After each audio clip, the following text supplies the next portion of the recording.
I want to thank everybody for joining in. I know that there's a lot of things going on in everybody's minds and everything that's going on in the news nowadays. So thank you for taking time to come and join us on this edition of our Attack Deep Dive webinar. This time around, we're going to talk a little bit about how to detect rootkits, some of the significance around rootkits and kind of how you can approach them from the different operating systems. We've got some excellent folks on as panelists today, including one first-time panelist. So we're going to have some fun. Hopefully, have a good experience. First question everybody always asks: is this going to be recorded? Is the webinar going to be available for me to watch afterwards? The answer is yes. All of our webinars are recorded. You don't have to take notes. You don't have to like scramble to take screenshots if you don't want to. You can go grab a drink, go grab a sandwich if you're working from home like a lot of us, and just sit down, relax, enjoy the show. Hopefully, you can take something away from this that you can implement straight away at work. If you've never had an experience with Red Canary before, I want to give you kind of a quick little elevator pitch. Like Red Canary does managed detection and response with endpoint tools. So we use tools produced by VMware, Carbon Black, CrowdStrike, and others. And Microsoft to look at endpoint detection, try to find threats that are on customer systems and help educate our customers, educate the community. It's open source tools, open source education is something that we feel very strongly about. And we really love to do these webinars, really love to get this content out here. So, thanks for coming out and being a part of this. So go ahead and get started with some of the introductions. My name's Tony Lambert. I'm an intelligence analyst here at Red Canary, and I'm going to be the moderator today. So, Jordan, would you like to get started? Sure. My name is Jordan McReynolds. I'm a director of product here at Red Canary. Hi, I'm Adam Pennington, and I lead MITRE ATT&CK at the MITRE Corporation. My name's Jared Myers. I'm one of the threat researchers on VMware Carbon Black's threat analysis unit. Awesome. So, talk a little bit about what's on the agenda today. First off, we have to understand what a problem is before we go after trying to detect and respond to it. So we're going to talk a little bit about what a rootkit is. Why do adversaries use rootkits? What gains do they get adversaries? Why are they a form of defense evasion? Why are they difficult to observe and detect? There are a few different kinds of rootkits. Something that we're going to cover is that there's not necessarily just one form that they exist in. So we're going to talk a little bit about the few different forms they can exist in on client systems. And at the very end, there's going to be some practical takeaways so that if you don't pay attention to anything else and you just pay attention to the last slide, hopefully you'll still get something out of there that you can implement at work. All right. Take us away, Mr. Adam, with all the good rootkit bits. Yeah, so straight out of MITRE ATT&CK, the description that we use for T1014, rootkits are programs that hide the existence of malware by intercepting or hooking and modifying operating system API calls that supply system information. Their functionality may reside lower to include a hypervisor, master boot record, or a system firmware. And we're going to get into all of those varieties today. So why are we focused on rootkits today? They're at various levels where they've got privileged access to the operating system and some of the APIs that are sitting in front of defensive tools as well as defenders. They're persistent. They're often living at levels that are really hard for our tools to be able to clean them out and see them. They evade our security controls and tools. They're blinding some of the direct interfaces that everything is using to actually see adversaries. So they're allowing adversaries to hide in places that they wouldn't normally have access to or be able to hide away from our defensive tools. And so they can be some of the most difficult things to detect and observe, since their core functionality is trying to stay out of observation of our defenses. And kind of going from looking at some of the, especially the Windows things in the past, a lot of the same tools and structure, a lot of the same structures that rootkits will use, like even security software will use to try to monitor a system, right? Yeah, I mean, a lot of security software looks a lot like a rootkit historically. And so we're going to get into 4 varieties today, working our way up the stack from the bottom to the top. So we're going to start, I'm going to talk a little bit about hardware and firmware rootkits. Going to go on to bootkits and bootloaders. So getting in as the operating system's coming up. Kernel rootkits, so getting into the operating system, and then all the way into user mode for user mode rootkits. So starting off with hardware and firmware rootkits. It's an interesting area. There's been a lot of research, proofs of concept in this space. People have been aware that they can exist for quite a long time, but there aren't many public cases of BIOS and firmware rootkits, even though we do know that they're possible. And so they're extremely hard to detect because they're living above the operating system. They're living way above the tools that we're using. But there are still a couple of examples that we've seen out there in the wild. So the citation most people use for first BIOS rootkit is Mibromi. And it's not even that long ago. From seen in the wild in 2011 on some Chinese computers and targeted specifically a word BIOS. It appeared to be based on a proof of concept research a BIOS rootkit that had been out for a couple of years. It also has userland components.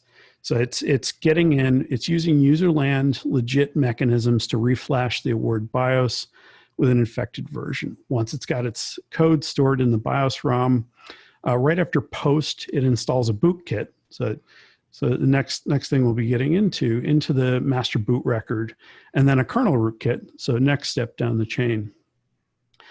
Fun fact, one of the reasons I wanted Mibromi in here is that it happens to be the first piece of software we ever added to ATT&CK. It's S0001 in ATT&CK and added way back in 2014. A couple more recent examples, though, where we've seen people get into the Unified Extensible Firmware Interface, or UEFI. Now, so BIOS people are having to actually flash chips, getting into flash interfaces. UEFI is storing some material on the hard drive. It's also intended to be allowed to execute different drivers in some arbitrary code. And so it's a bigger opportunity for adversaries. And so APT28 has been attributed to use a tool called LoJax that got a bunch of reporting a couple of years ago. It has a NTFS driver in it. It can actually get into Windows file system. The way it's actually operating is it's overwriting Windows file system check utility. So it's executing during boot, drops another agent. And so it stays persistent even after wiping Windows off the end system. It's a pretty nasty tool. Hacking team also in presentations that we're seeing had a UEFI rootkit that appeared to require physical access, so not actually seen in the wild. But really the key thing for dealing with these is not so much detection, but enabling protections. So there's any computer, pretty much any computer put out the last several years has hardware protections that will help prevent these from being allowed to run or be installed in the first place. Both Intel and AMD chipsets have code in them for doing forced hardware root of trust signing, checking of different UEFI drivers. Apple, with their introduction of the T2 chip, is coming with the systems on by default, watching for root of trust. And there's also technology that's part of the UEFI standard called UEFI Secure Boot that Jared will also talk a little bit about in a minute. But it can help here as well in making sure that only allowed drivers are running.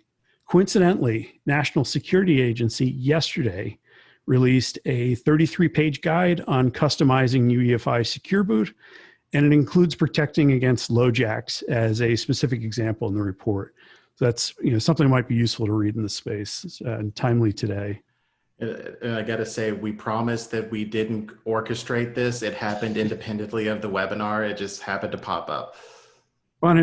Fun 33 pages of reading late last night, seeing what they just dropped on us at the last minute. Yeah. And I like pointing out, like that you're pointing out that a lot of these are built in, they're baked in by default nowadays. Like the quickest, simplest thing is simply just don't turn them off. And when I know in a lot of enterprise environments that are used to doing things like turning the Windows firewall off by default on everything they do, for some enterprises, it's kind of a knee-jerk reaction of, oh, new feature, let's not rock any boats. But like these are the kind of things to definitely leave on and try not to tinker too much with them, you know, as things go on.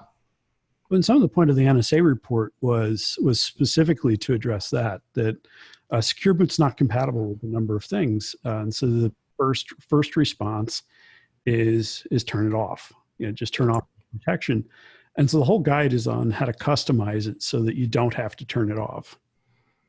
Oh yeah, I know I've definitely had problems with some of it with like virtualization stuff in the past, but a lot of that's getting a lot more mature now.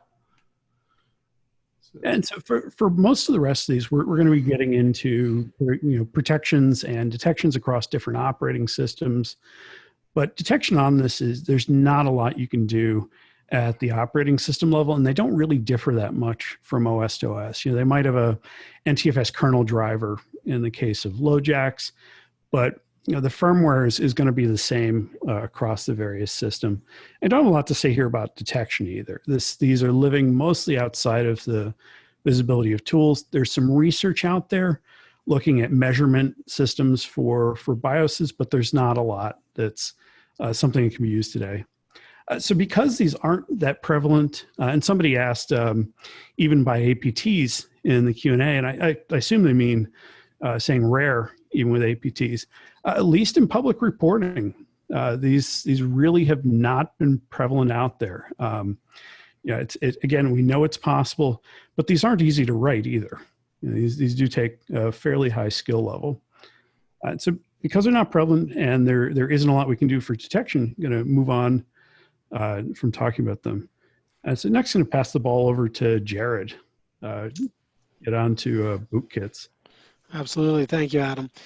So Rootkits, you'll see mentioned in kind of those examples there, Brain, which actually came out the same year that Manic Monday did by the Bengals.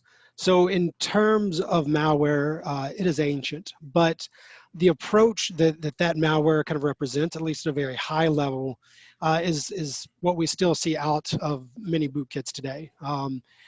A bootkit will either kind of overwrite the original boot code or the VBR, or it'll kind of patch a portion of it to execute a custom code. And typically, boot code or bootkit installers target areas like the BIOS, or more accurately like UEFI for more modern systems. So this is kind of something that can affect kind of all the major OS platforms.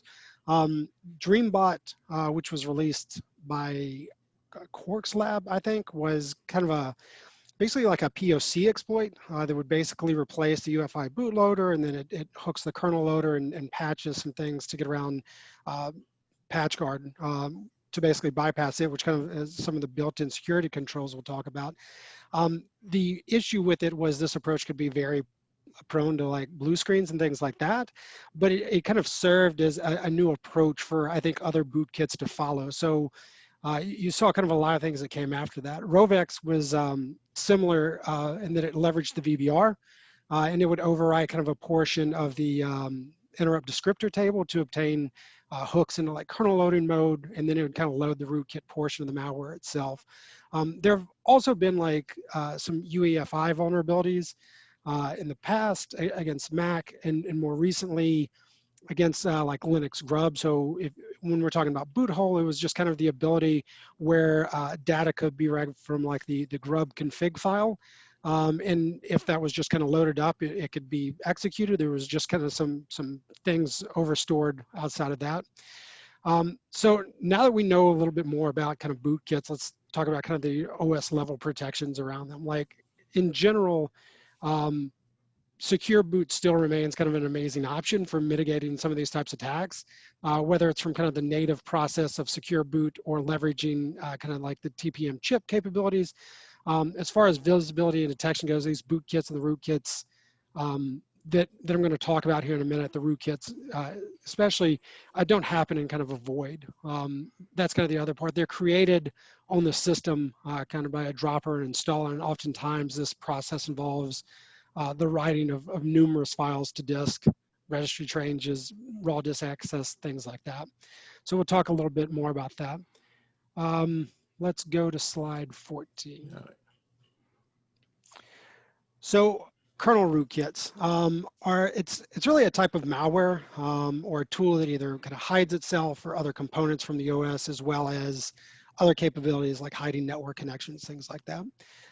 This is accomplished because they run with kind of system level privileges, which is where they kind of in part get their names.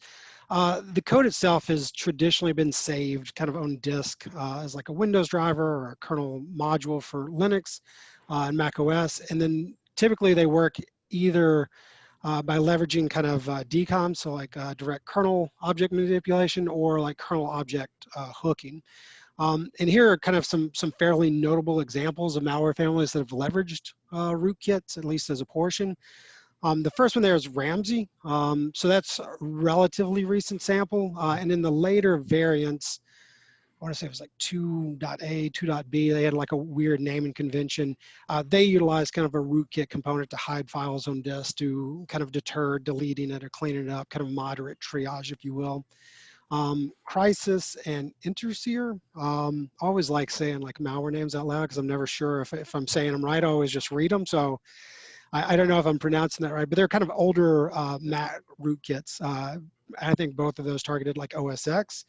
Again, like in general, they would do the same types of thing. They would hide processes. They would keep a user from killing or deleting certain types of files and things like that.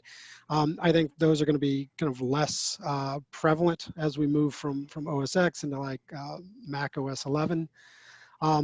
Diamorphine is an older LKM rootkit, and SkidMap is actually from this year. And it was used, SkidMap had a rootkit component that was used to kind of hide cryptomine processes, and it also altered like network stats and connections and things like that. So as the cryptominer was going on, behind the scenes doing its thing, the rootkit component was just trying to keep that from like casual user observance. And then we got Stuxnet, which I think is kind of arguably the most famous name on this list, and obviously it targeted kind of PLC or logic controllers and things like that. The Stuxnet family itself also leveraged obviously a rootkit, and it would hide files that had certain names, certain sizes, it had link files. It was a very, very capable rootkit, to be honest with you. It also injected code into different services. It collected data on any connected shares that had SQL databases running. Like it was very kind of open. So let's move to slide 15. We'll talk about kind of mitigations around that. So go ahead. Before going on to that one, I did want to answer a quick question asking, aren't rootkits and bootkits dead to some extent because of newer controls that are available on Windows 10, different things like that? And kind of starting, that conversation is going to kind of go on in this next slide, but I do kind of want to enter into that a little bit with, there are a lot of controls on Windows 10, a lot of controls that are built in by default now that will render them useless. But you have to also keep in mind how many legacy systems exist in enterprises. Something like the diamorphine rootkit, it's been around for ages. If you look at like the APT41 report that FireEye published a little while back, they found rootkits sitting on systems that the rootkit hadn't been modified in 5 years, but the system was legacy enough that it was still going on it. SkidMap itself, it's something that's been like a big thing for the last year. That's my personal favorite out of the list of, you could SSH into this machine and you'd never know that there was a miner running on it. So like, it's something that definitely happens. It's not as big of a thing on Windows systems anymore as it used to be, but where there are a lot more legacy systems in an enterprise is where it gets a lot more worrisome. Yeah, I agree. I think, yes, and the question was like specifically around Windows 10. Like, yes, if everything is running Windows 10 and you have all your stuff up to date, you have, kind of device guard patch, kind of all these things, then yes, you're much less likely to kind of be worried about these. But if people didn't run Windows XP, like that would just make my life easier in general. And that's kind of the actual piece that happens. So yeah, to say that it's dead, I would say that in theory it should be, but in practicality it's definitely not. So Yeah, as Jared kind of highlights, it's not dead in so much as you have to find a bypass for things like device guard. So talking a bit about mitigation, I would say, so making sure like you enable driver signing and patch guard, again, can kind of really go a long way here. These are just kind of native solutions, at least for the Windows component. We'll talk about some of the other ones. And they can be very effective. Again, not foolproof, because as Joran led to, but very effective. The secure boot options, which is kind of part of the larger device guard, is also kind of part of the larger solution that I enable, that should be enabled by default if you can. And kind of outside of these common approaches, again, kind of as I said a couple of slides ago, there's kind of a series of events that lead up to these rootkits being able to run, whether it's executables that are kind of dropping and loading these initial footholds via spear phishing or brute forcing or something that has to come before these rootkits are successful, and then kind of leveraging items on this slide along with visibility from like an EDR perspective can really kind of ensure that in some of these measures, if some of them fail, you still kind of have the additional opportunities to identify and stop the prerequisite stages that just have to be set up before some of these are able to run. There's one last thing on slide 16. It's just kind of a quick takeaway. Like, as I said when they started out, don't feel like you have to jot this down, but it's just kind of a quick one-liner to audit for device guard on Windows systems. It's on the next slide, Tony. And I really like your mention about it not existing in a vacuum, because I know a lot of times we kind of get hung up on, for example, SCID hiding system activity. Well, if you're hiding system activity from the casual observer, you're probably also hiding it from some security tools, system admin tools, things like that. So like it's kind of a good point to make that there's a road that eventually leads to this. And if, an attacker slips up anywhere along this road, that's another opportunity for detection.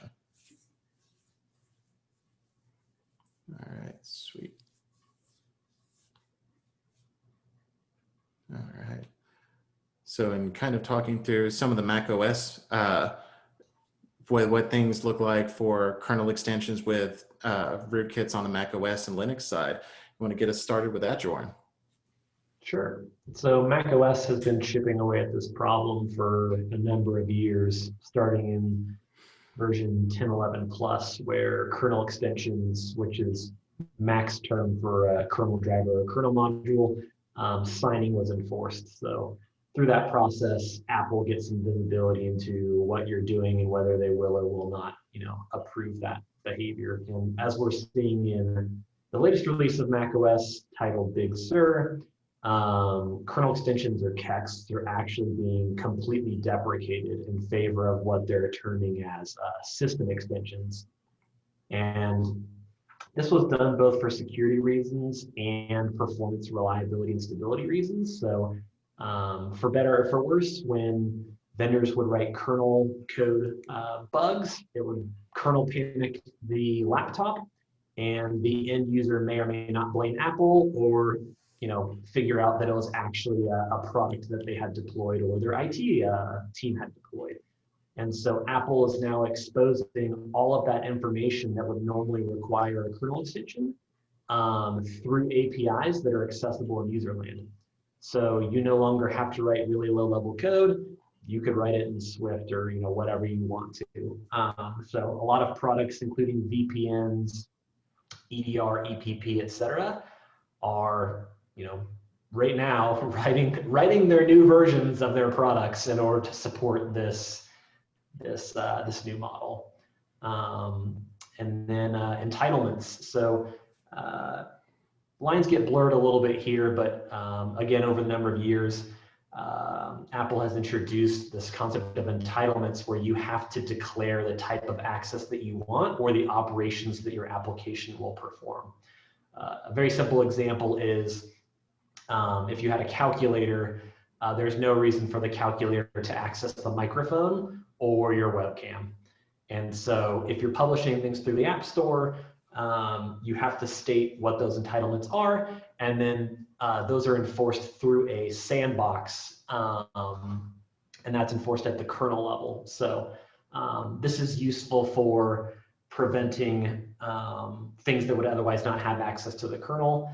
In addition, there's also the hardened runtime, and this has gotten more attention as a result of Apple pushing for app notarization, which is again another control that they've had. So there's a star on there because there's a complex matrix that explains when you are required to notarize and when you're not. But it's pretty clear that eventually we will get to a place where everything must be notarized. It kind of started with kernel extensions, and then it was applications developed after like 2019 with a new developer ID. And so Apple's just chipping along, and eventually it seems like everything will require notarization and therefore that hardened runtime. And I kind of like the kernel extension part. We've kind of made a big deal of saying, don't turn off a lot of these controls, just let them leave on by default. This is a really good case of where Apple's just calling an audible and saying, all right, we don't care whether or not you turn it on or off, it's not going to work. Like you can give it a shot, it's just not going to be compatible. Sweet. So in terms of prevention, visibility, and detection options at your disposal, upgrade. As you're seeing with each iteration, Mac is making your laptop look more like your phone. And if we look at the attack surface of your iPhone, while there are exploits and sandbox escapes and things like that, there's a reason why the price amount is as high as it is, and the number of documented ones is in the lower numbers. Again, it's possible with enough effort, but much harder. So if you want to know what kernel extensions are on your laptop, you can run kekstat. And if you don't want to do it manually, there's various MDM-like tools that will automatically collect this list for you, or you could deploy something open source like OS Query. And then lastly, you can search and alert on any endpoint telemetry that you're collecting through an open source tool or EDR EPP product that you have deployed, looking for uses of kext_load, which is what actually loads a kernel extension, or more of the rootkit style behaviors, right? So if you're seeing a process not listed in a user mode call, but you are seeing it in a kernel mode call, perhaps you have a rootkit hiding a process. And this is more from kind of a pen tester, red team, and or engineering perspective, or IT. So the first one, like, you got to make sure that SIP or standard integrity protection is enabled on your laptops. If you want to know if your company's application has the hardened runtime applied, you can run that command. And you can also run the command on the bottom to see what entitlements or privileges the application has. Again, useful if you're attempting to find an exploit or vulnerability in an application as a pen tester, red teamer, or as a software owner, making sure that you're reducing the attack surface of what you're making publicly accessible. And I know like entitlements have started showing up a lot more with macOS stuff, and some of it is honestly black magic to me, but it's kind of neat to see like the built-in protections of, hey, the application knows I'm really not supposed to do any of this. So even if you subvert me, there's still some protection in place. Moving on to Linux, slightly different content, simply as a byproduct of Microsoft owns Windows and is proprietary. Apple owns macOS and therefore is proprietary. And that gives them greater leeway and control about how they think about hardening and mitigations and configurations. Whereas, as you know, the Linux kernel is open source.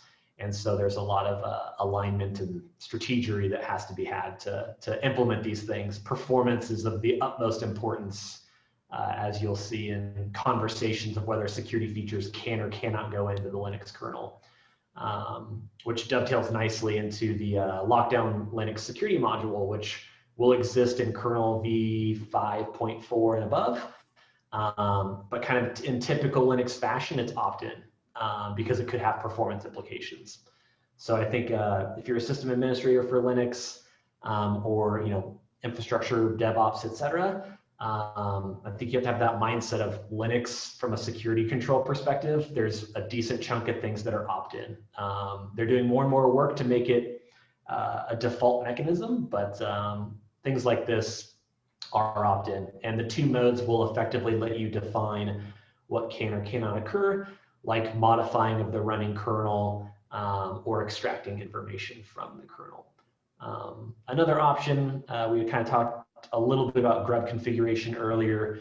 You can enforce the loading of only signed kernel modules, kind of from your defined list of what's okay. So why not just prevent anyone from loading a new kernel module, right? Because I think there's the perspective of the kernel module by itself might be malicious, or someone can bring a kernel driver that they know has a vulnerability, load it, and then use that to do execution in the context of the kernel. So, and lastly, Linux has this interesting thing where the kernel denotes when it has been quote unquote tainted, and that occurs through a myriad of ways, including when unknown / proprietary kernel modules are loaded that aren't hitting on kind of the GPL copyright licensing schemes and things like that. So that's accessible to you as well. Sweet.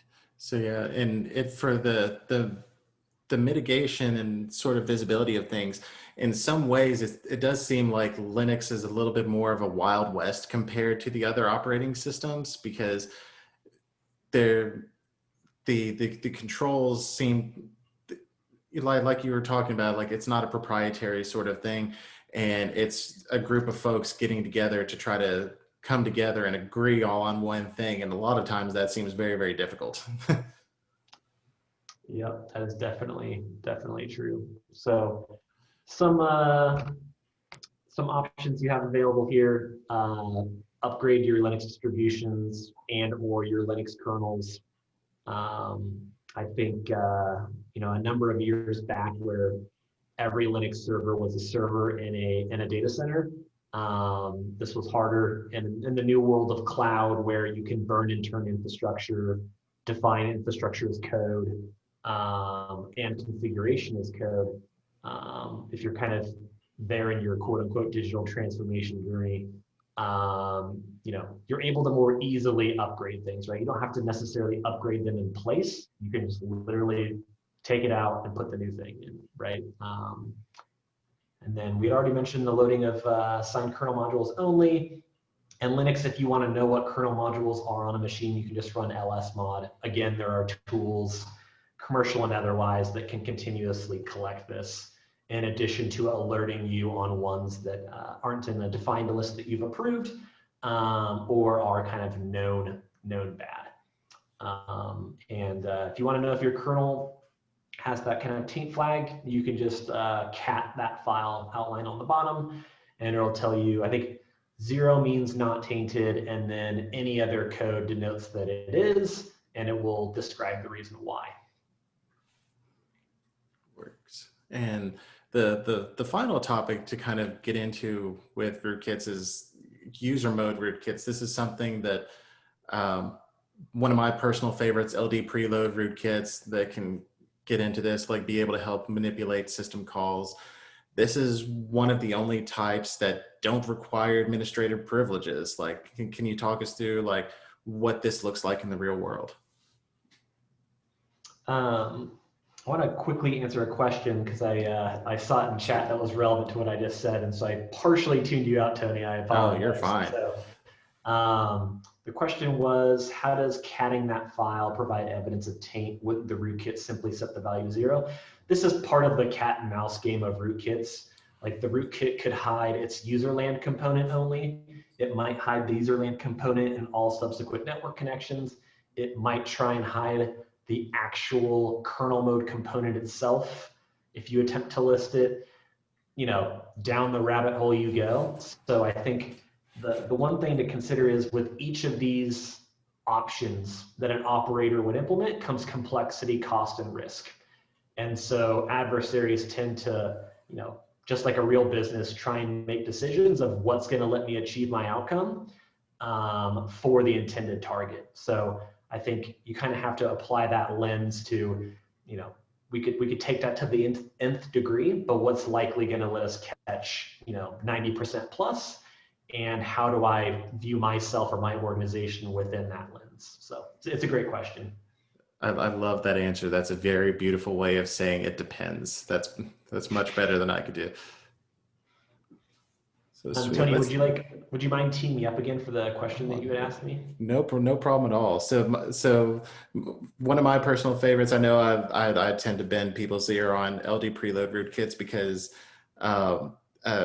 it's one feature that I think really shouldn't be in Linux systems. But talk us through a little bit of what preloading, what dilib hijacking, what some of these user mode rootkits look like in the real world, and like how often you run into these in the real world.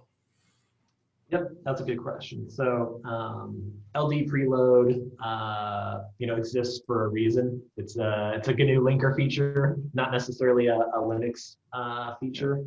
And so while some of us would like to make it go away because usually in our environment it might cause more harm than what we think it provides in terms of value, but that's kind of the name of the game for really any operating system. Like as we've seen with lol bins, et cetera, like people are finding ways to utilize legitimate system functionality to achieve the outcomes that they want, right? So LD preload has an intended purpose, but it can also be used for nefarious things. And so I think as defenders, we just have to explore that attack surface ourselves, not necessarily wait for the publication of someone doing it. And so there's value in security exploitation research and everything else. And then I think, for vendors in the space, we just have to keep up to date and find new ways to find this stuff. Absolutely. Yeah, that's the hard part, is like keeping up to date on all of it. Yep. So yeah, touching a little bit on user mode rootkits, I think most of us think of rootkits as kernel code. And so user mode rootkits can be seen as a little bit of a misnomer, but really the idea is kind of circling back to that first set of slides.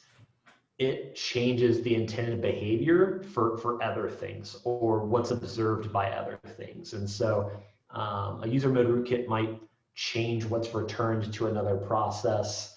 And typically it only requires admin or root versus additional levels of privileges. So some basic examples provided below.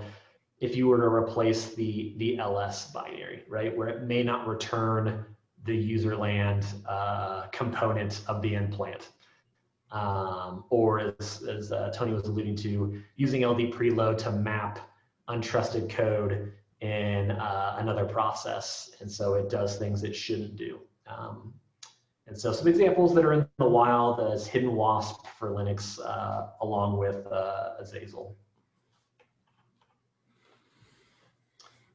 So some mitigations for this.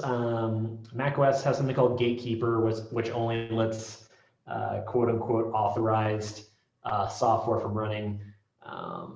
Patrick Wardle and others have found multiple loopholes or exceptions or nuances to what this actually means. But I think as an administrator, you have in your kind of knowledge or foreground that you can control the gatekeeper settings and only allow code from trusted developers to run, or someone has to right-click approve it or execute it in a different context. And then, yeah, that hardened runtime that we covered earlier, dilib entitlements will let you prevent someone from dilib, for those that aren't familiar, is like a DLL for Windows. So think of DLL search order hijacking, but for Mac OS. And so this basically prevents someone from replacing an expected shared object that you want to use with a malicious one, and then now your host application is doing things that it shouldn't. And then standard system integrity protection, all the acronyms, that protects common paths that have system kind of core binaries. So think of like user bin, user sbin kind of thing. And so that prevents you from replacing ls or cat or things like that. So I often forget the differences in paths of of macOS to Linux. So if I got those slightly off, please don't come after me. But that exists in 10.11 plus. So, and kind of to echo a point that you made previously about like just finding a way to bypass controls, there are people constantly figuring out or I say constantly figuring out, like trying and hammering away at things like Gatekeeper and SIP to try to figure out different ways to bypass it. Like, and sometimes they're successful, sometimes they're not. Sweet. And then for Linux, you definitely want to limit root access. As we kind of mentioned with that LSM, you don't want root to equal kernel. So you have some options available to you now with later versions of the Linux kernel, which is again that opt-in security configuration. So would suggest if you're not familiar with what you're opted into, go search your fleet and get answers to those questions. And then lastly, I think there's a lot of people who bow out of this effort, but really there's some great things like SE Linux, which give you controls or role-based access controls that finer grain access controls for things that you want to do. It definitely takes some effort. You definitely have to stage and test it, otherwise horrible things can occur. But again, depending upon the appetite within your organization and or the things that you're protecting, SE Linux, et cetera, are worthy ventures to explore to see if it makes sense.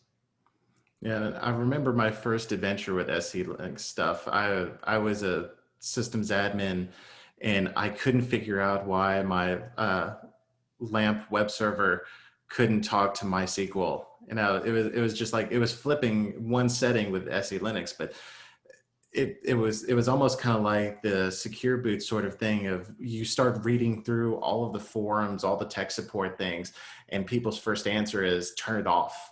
Like, oh, you don't need that sort of thing anyways. But people really discount like the time, taking the time to learn how those policies work and be able to implement them. Like they're not necessarily as powerful as, you might find group policy objects in Active Directory or something like that. But when applied properly, they can be a game changer. Yep, yeah. And there's that common joke of when something goes broken in your infrastructure, everyone assumes it's DNS. If it's not DNS, then the second guess is SE Linux. Absolutely. So I think it's a hard thing to nail. At least the commercial Linux providers have made this a little bit better out of the box, where the configurations work for the things that they sort of intend for you to do. But yeah, SE Linux is painful.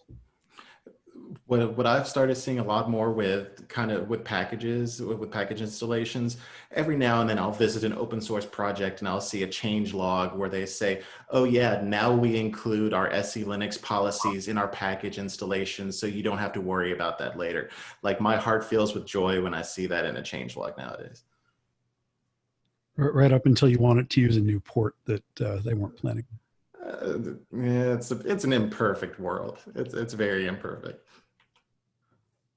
All right, so we've hit pretty much all of it, and we've definitely got some questions to go through here with the QA panel. So before we get to that, like let's talk about our firm takeaways. Like if you didn't listen to the rest of the webinar, like what are the things that you can take away right now?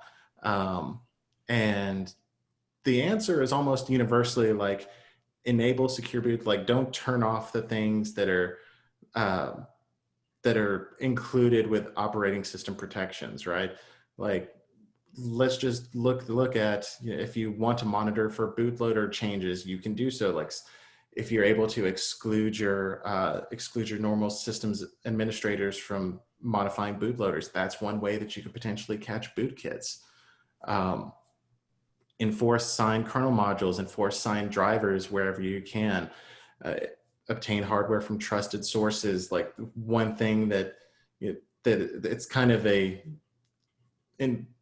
impending doom cloud sort of thing is like people really worry in some organizations, what if I just buy my hardware from the wrong spot and it comes with like malware or something already on it? Well, depending on your organization, you have control over some of that by buying from different hardware sources, like buy from folks that you trust.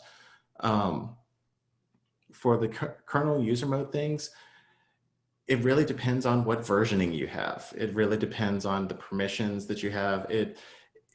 Restrict administrative permissions anywhere you can. Don't let people just run everything as administrator. Upgrading is a much harder game to do.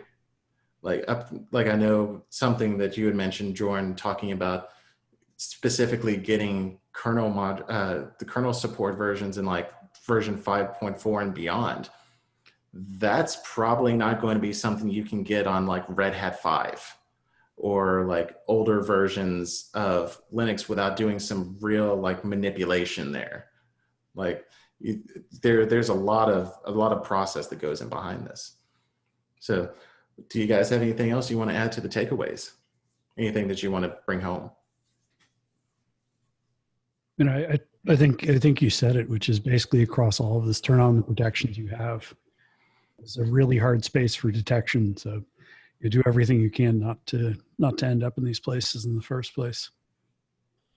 Yeah, if you use what's natively there and then upgrade and patch like as quickly as you can, like that just doesn't happen overnight, but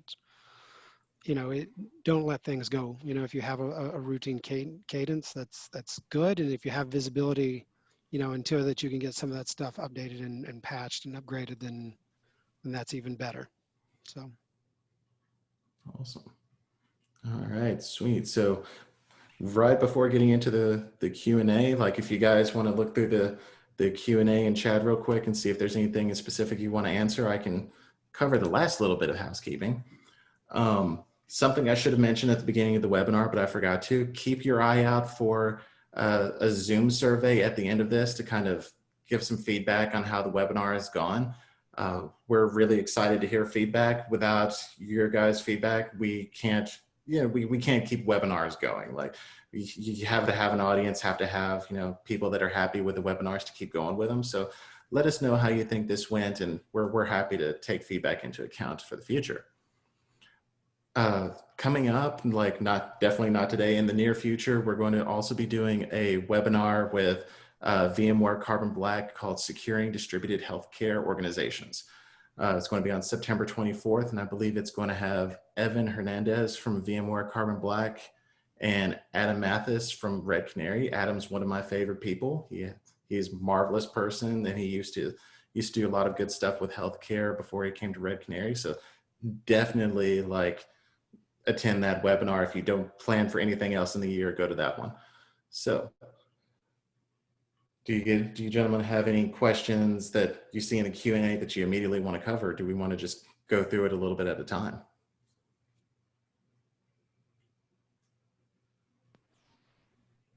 So I'll take one I typed an answer to. It was, are we still good with the security UEFI, or is it a huge mistake? And I think it's a set of trade-offs. So the UEFI standard actually has secure boot in it as part of the standard. So security was baked in from the start. It is a standard, unlike BIOS, which is somewhat just how we've always done it, where requiring signed BIOS updates and everything else is kind of the Wild West. And so while there are some new opportunities for running drivers and arbitrary code and being able to actually save them on a hidden fat partition on your hard drive, there's also some hardware root of trust security baked in that's going to be universal across all implementations if it's actually used. Awesome. And it looks like there's one person in the chat, or one person in Q&A, that has their mind in the right place. Does this webinar qualify for CPEs? If you think you can talk your org into letting you submit it for CPEs, we don't issue a certificate or anything for it. Yeah, you can give it a shot. I don't know.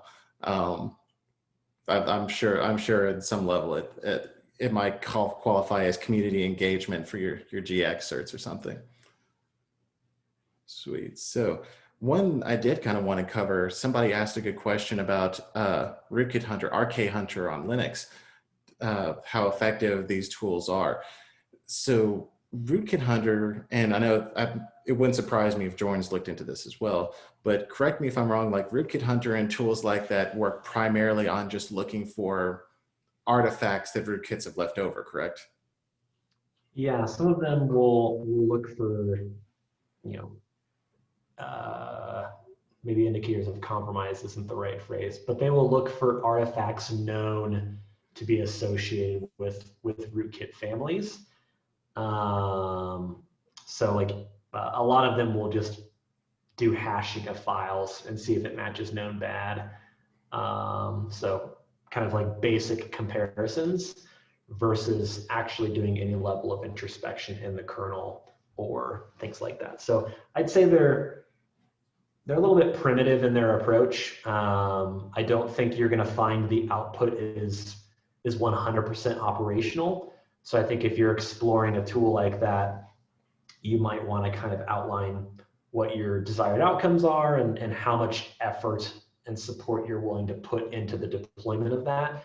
Because as with all software, you've got to maintain it, upgrade it, support it, and then actually do something with the output. So I think products, either commercial or open source, are pretty early in their journey in effectively catching things like that.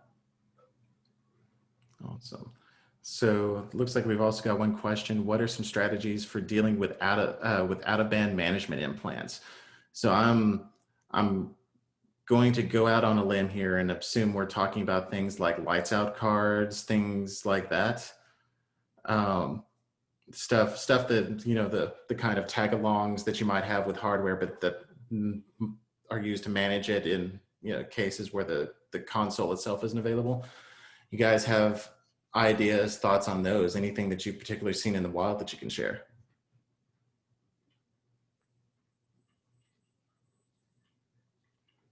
I figured this would be right up your alley, Adam. All right. I mean, I think it's another one of you know, make sure you're actually running the updates you have. It's way outside of your visibility. Oh yes.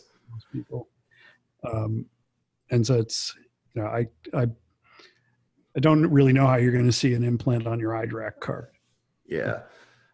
And talk about like updating hardware, updating the software that runs on stuff like that, is that it's very easy to remember, oh, I need to update Windows, or I need to update my OS that's in the data center stuff.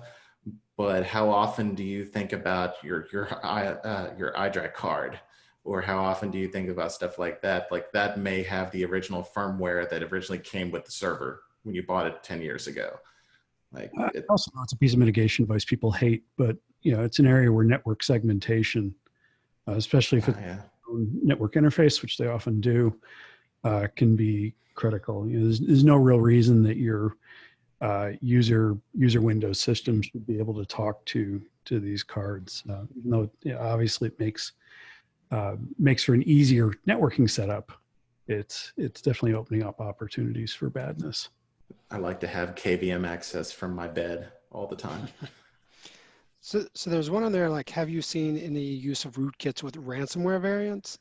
I personally have not. I was going to see if Joran or Adam had. I mean, typically, just kind of the approach to most ransomware, whether it is kind of one-offs or like large-scale ransomware attacks, it's typically like, it's almost always a combination of compromised credentials, potentially pepper in some, you know, RDP open to the internet, and then a lot of living off the land. So there's typically, from what I've seen, there's not a whole lot of need to have a rootkit with the ransomware, and they've kind of tested it usually. And once they kind of launch the attack, like it just goes and works. You know, and if they can hit 70% of the targets, you know, that they're after, then it's a successful day type thing. Yeah, I was going to say the intention of a rootkit is to hide the idea that you exist, and ransomware is the opposite of such. Like, you want to encrypt all the things, and at one point you're going to notify the customer and demand your payment. And so I think at that point, hiring any effective incident response team, they will find the rootkit if it exists. So I think they both run kind of counter to one another in some ways. Yeah, I mean, it's not to say it couldn't be used earlier in kind of the overall approach. I mean, in like larger attacks, there is kind of a window of 2 weeks to a month where they're doing a lot of like internal reconnaissance. Maybe it's used there, but I mean, we see so much just coming in via RDP and compromised credentials, that there's never a real need, for a rootkit, which kind of adds a level of complication to hide, some type of implant or a piece of malware. Yeah, I think it'd be pretty effective for the initial beachhead, which keeps you access to the systems in the event that they wipe clean your ransomware components. So. And kind of showing a little bit from the Intel team side of Red Canary, like what we see a lot with incident response engagements, we tend not to, in working with our IR partners, we haven't really seen a lot of rootkit type activity along with ransomware, like kind of to Jordan's point of, at this point, the jig is up. People know that ransomware is here, but what we see more often kind of at the start of that is going to be Cobalt Strike activity. Something that's like PowerShell exploitation or .NET exploitation sort of stuff associated with Cobalt Strike. And kind of seeing the clarification, talking about how some ransomware actors kind of come back and hit the same victim. It's not very hard for many actors to just leave a Cobalt Strike beacon lying around somewhere and just simply come back to that afterwards. All right. Off the pile. I wanted to take. Somebody asked, I'd heard people discussing running legacy systems as virtual machines. Are they still vulnerable to the types of kits discussed here today?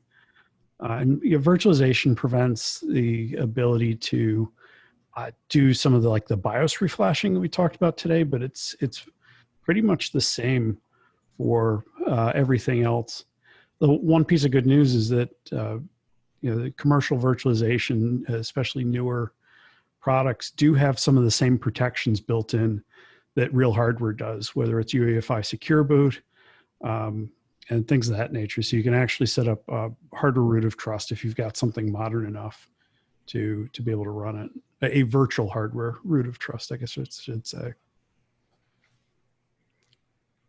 So there was one more asking if there was a dummy rootkit to use for pen testing and stuff. There are some open source, especially on the Mac and Linux side, that you can compile and run.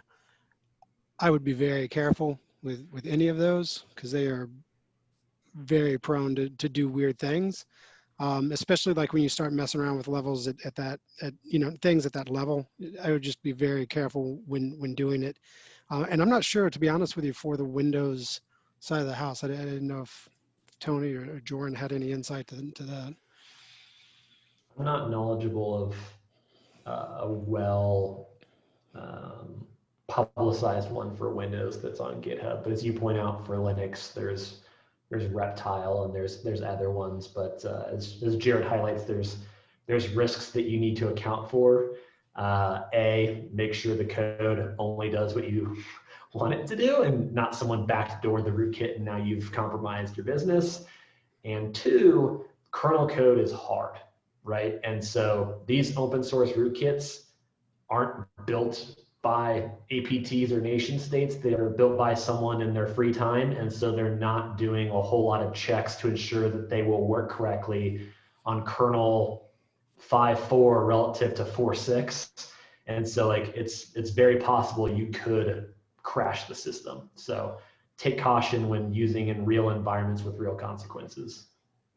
Start in your test environment. Don't do it on your Oracle database system. All right, sweet. So we're running up against the time. So I guess we'll go ahead and say thank everybody for joining in. Like I mentioned before, feel free to please fill out the feedback form. Let us know what you thought of the webinar, what you'd like to see in the future. Feel free, please go attend this the healthcare webinar that VMware Carbon Black's giving in the future. Thank you for joining in with us today. If you have any more questions, feel free to submit them towards Red Canary via social media, other sort of things. We're more than happy to try to work those topics into other webinars in the future or other content. So thank you very much for joining, and thank all of you guys for contributing.